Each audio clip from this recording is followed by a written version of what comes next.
Tablets and laptops can be great for browsing the web and playing games on the go, but nothing will replace a desktop computer for the ultimate gaming experience. You can walk into your local Best Buy and purchase a computer from companies like Dell, HP, and Lenovo for around $300. But if you want a truly high-powered machine and aren't afraid of getting your hands dirty, nothing beats building your own. I'm Dan Graziano, and today I'm going to teach you how to build your own computer.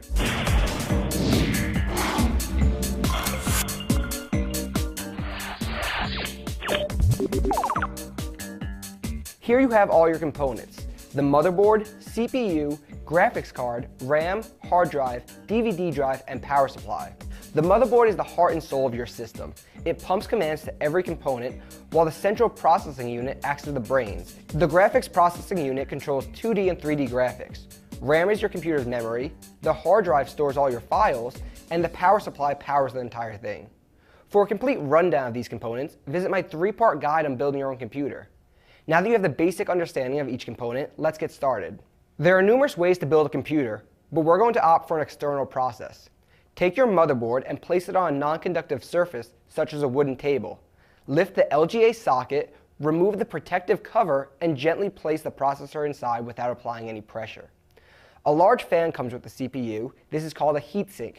To attach it, simply find the power connector, rotate it accordingly, and push down the pins. Next, pull back the clips on the RAM slot and place your cards inside. Push down until you hear a click, but make sure the RAM cards aren't located next to each other, but rather in slots with the same color. Set the motherboard aside for a little as we move on to the case. Take the power supply and line it up with the corresponding screw sockets at the back of the case and secure it in place.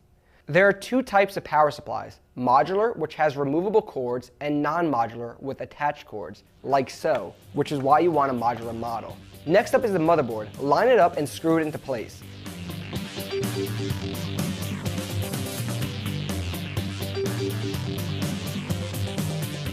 Then pull back the PCI clips and click the graphics card into place.